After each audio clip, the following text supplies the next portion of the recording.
I'm actually gonna start galloping soon, like a horse. Better not be a horse around with me.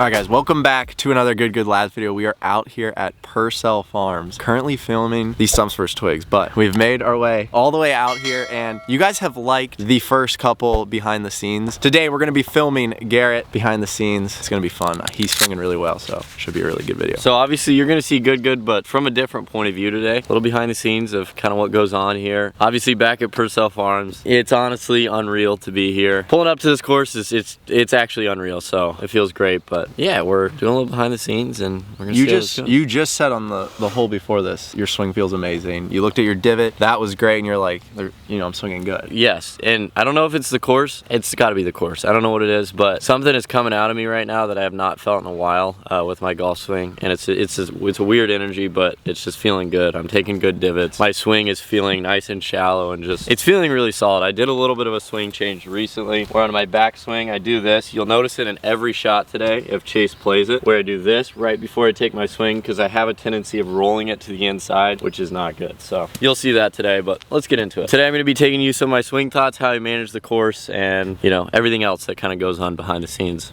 of Good. Okay.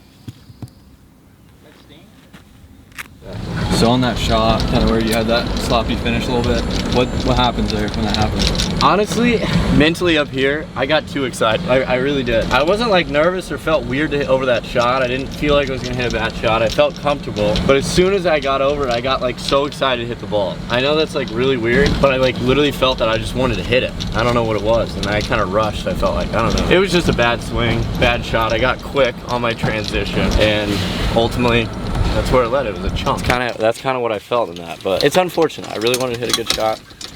That one hurt. That one hurt real deep, all the way to my heart. He's got a backpack on, and they come in and they're like, "You're under arrest." I can't. I think the people want to know, Garrett. No. I think the people want to know. No. What is it that is special to you about this place? Oh, I thought you were about to ask a different question.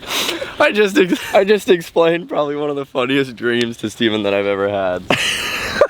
Well, Chase just asked, what's the most special part of Purcell Farms? And for me, I would say this was like the first time we kind of like ever brought Good in as an idea. And like recently before that, we kind of had a little bit of a fallout, obviously, with another social media group, as you guys know, probably Bro5. And this was the first time we ever had talks of a new group. At first, for me, Matt and Steven especially, we were kind of like, we don't really know if we want to do this, because we weren't sure how it was going to go. It was kind of a leap of faith, I guess. And you know, being here for a month, filming all that content throughout quarantine, I think honestly it just like made us all closer together as well through the content and through this place in general. Also, not even just the place, but the Purcells. They're also what, in my opinion, makes this the most special place. Is, you know, Martin, Parker, you know, the Purcell family in general. We were able to like build relationships that we wouldn't have had without this place. I mean, honestly, this place is probably the biggest reason why Good exists now as a group and why we're doing this. So I would say that, to me, why this is so special. But yeah.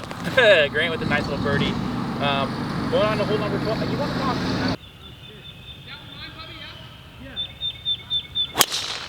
Nice, Garrett. I don't know how you think.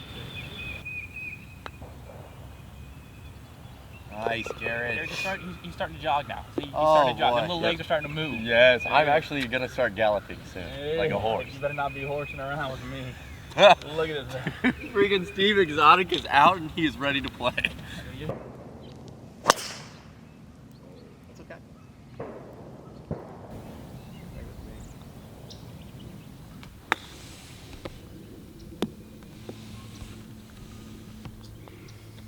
Not 100% sure on the yardage. We're guessing, since it's carts on path, around 140 yards. So it's going to either be a pitching wedge or 50 degree. If it's a 50 degree, it's a very full. If it's a pitching wedge, it's kind of like a knockdown, easier shot. And the difference between those shots, for me, is pretty simple. When I try and hit a knockdown, I kind of saw off the finish. I don't fully follow through. I kind of stop here. And it's almost like, for me, I'm trying to hit a little bit of a punch shot. Normally, it comes out a little bit lower, especially because I have more green to work with here. It's going to skip a little bit, and then it's going to stop. Now, if I hit a 50 degree, it's going to fly a lot higher. It's going to be a full swing, and it might spin back a little bit. So we'll see which one I go with. Go. Go. Go. I think it's there. Oh, that Knows it, G. What a shot, dude. That is so clutch. All right, so obviously with that one, guys, I ended up going with the knockdown pitching wedge. I saw Steven and Grant hit their shots and theirs kind of spun. So I was like, all right, we're going with the one hopper, stopper, jumper, and kind of roll it back in there. So it ended up working out really well. We're in there about like 10 feet. So that was definitely a play. How you approaching a nice little short par 3 over the water like this? Obviously your miss is long. It's always different in a scramble. That's the thing. Today, for this good video specifically, it's different because if Grant and Steven put one in there on the green anywhere 15, 20 feet, I'm gonna get aggressive. I'm not gonna worry about the water. I'm gonna go right at the pin. But normally if I was playing an actual round of like stroke play, I'd try and throw this one a little bit past the hole to be safe. It's gonna depend on what Steven and Grant do here. Nice. Dude, you're swinging it, G. Let's go, Grant. Carry. You're swinging it. Carry.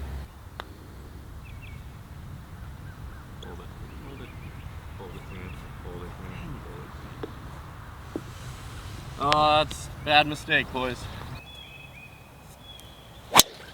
Yep, little spinny. Still good though. Go! Get us a shot at the green. Yo, Grant. Yo. What do you think about where Garrett's game's at right now?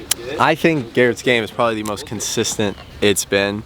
When Garrett's hitting his driver good, like he is today, he's almost hit every fairway. When he's hitting it that good, usually his game will like fall into place. He'll start hitting his irons good, he'll start making putts. But he usually, with Garrett, starts with the driver. I play enough golf with him to know how his game works, and if he's striping that, something's on. You just had a pretty dirty chip in, not gonna lie. Yeah. What's going through your head on something like that? When you chip in, what are you thinking about before you hit it? Dude, when I chip in, I'm thinking, dang, I got that thing in the shot. I'm getting it frame by frame. Right. Hopefully in slow-mo. Okay, but I'm talking when you're actually the player. I don't do that. You don't do that? Okay. So, anyways, yeah, no, with that chip in, it was kind of like a flop shot. Green was running away from me, and basically for me, whenever I have those situations, it's all a feel shot. All you're thinking is just carry that ridge and let it funnel, and that's all you kind of do. And for me personally, I just open that face wide up, and I just trust it. Because if you don't trust it and you try and get mechanical with shots like that, I just feel like it doesn't work out too much. Obviously, the one thing that I really think about is engaging the bounce, which basically once you open up the face, you engage the bounce. But you look at guys like Phil Mickelson, for example, when he hits those flop shots, it's not super technical. He opens up the face and he swings very full and he gets under the ball, and it's kind of like a feel type of shot. You look at guys like Bubba Watson and honestly a lot of other pros that hit flop shots like that. So for me, it was just a feel thing. Just carry the ridge, let it funnel, trickled right in the hole, and boom. Colin Ross. You probably watched. You probably watched the chip-in contest where I lost on the first hole. Still struggling with that a little bit. That's not where I was going with this, but wait, where were you going? Happen. I was gonna say you probably watched Garrett hit more shots than anyone, and I was just gonna ask you all the times you've seen him hit and today, what are you kind of seeing, if anything? Today, he seems very dialed with the driver. I don't know exactly what he's doing to get there, but his drives have been crazy in the 3v3 that we played. His wedges were there, and I think he just warmed up on chipping in the labs video we just shot, so I think in this 1v1, my money would be on Garrett. So we're filming a bracket challenge right now. Right. But out of all the kind of challenges and like formats we do, what's your favorite? To compete in solo, no scrambles. Oh, I was about to say 3v3. I like knockout challenges a lot. I would say probably knockout. I would say knockout challenges are the best. I mean, what about these brackets? How do you approach them? Well, you got one chance. So I think the best way to play a bracket challenge is to actually not be aggressive. So in my opinion, I kind of just play for par. And if I make birdie, I make birdie. Because if you kind of get aggressive, you know, Micah swung pretty hard at that driver. He hit it potentially in the tall grass. And now it's going to make it a lot more complicated because Grant's in the fairway. He's probably going to make par at worst. So I like to play for par, and if I make birdie, I make birdie. So you get one chance. Just one chance. If you go to it closest to the pin, so be it. Exactly. Then you might have a chance of winning, and you might not. And that's normally when I lose. I think I've only lost on closest to the pins. It's because I made par, Grant made par, and beat me, whatever. It just happens. Yep. Good job, G. Why do we even hit the drive? That was it. Steve. Yeah. All right, so you've known Garrett probably the longest out of everyone here, right? Yeah. And you probably played the most golf with him too. Yeah, I'd say that. Do you know of any one way or one thing to just get in his head on the course? If you talk about hooks, like hooks off with his drive, that's sometimes getting his head, but other than that, he's pretty solid. Do you remember one time you just got in his head and just totally ruined his round? Yeah, and that was the one time I beat him. Well, I meant share the story. Oh, so yeah, we played a match one time. I've never beat him in a match, but I finally started trash talking, got a little bit in his head, and it just went downhill. He had the duck hook. Once his driver's off, everything's off, so that's the key thing if you're playing Garrett. Get him off his driver. Oh. I'll allow that to happen. I'm talking to you. I kind of was telling Chase earlier, I try to like play for par in these bracket challenges, but now I gotta kind of play for birdie because he's in there tight, so.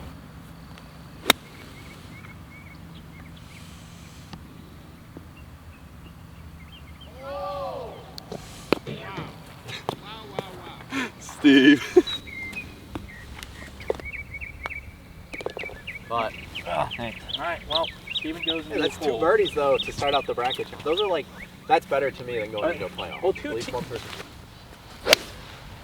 Good ball. Go in the hole. Go in! Come on! He might have just made it. What happened there, Garrett? Well, I didn't feel super comfortable over it. I don't know why. I just ended up hitting behind it, but that was more of a mental issue. I just couldn't commit to it. So that's the thing, though. Like, you got to get comfortable before you're actually able to hit a good golf shot. Because I mean, it's very often. Dude, Garrett, imagine I pulled that out and we didn't get it on video. I know that would suck. Actually cried. No, it's very few and far between when you hit a good shot when you're not confident over it. So that was a mental mistake, not where you want to hit the ball. So hopefully, just hopefully, I can get myself up there for a par. Because I would assume both of them are not going to make that. You know. He went in the bunker and he went over the bunker and hit the green. Dude, that's how hard that shot was.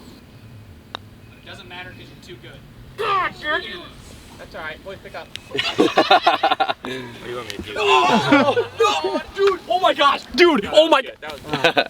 I just had a feeling I was going to 3-putt that. Tell yourself you're gonna 3-putt it. You're gonna 3-putt it. I know. Love And it, honestly, Mike. over the ball, I just didn't think I was going to make that putt. So kind of a tough ending to your day there, but Yeah, you know, good luck to the labs instructor. Let's redo that. Yep. No, one more time. Even more. There we go. So you grip it. See, that's kind See, of. I was always told to keep a really light grip pressure with putting, so it kind So it of kind of comes in here like that. it converted in my handshakes, and that's the issue. But it's okay. Anyways, mental mistakes. That's what I made there. So mental mistake from the fairway, mental mistakes on the putt. It's not going to get you anywhere in golf. So I think you played the hole pretty fun until the putt. You obviously didn't hit a great approach shot, but you still had a decent looking birdie. I mean, I chunked it. I chunked the approach shot.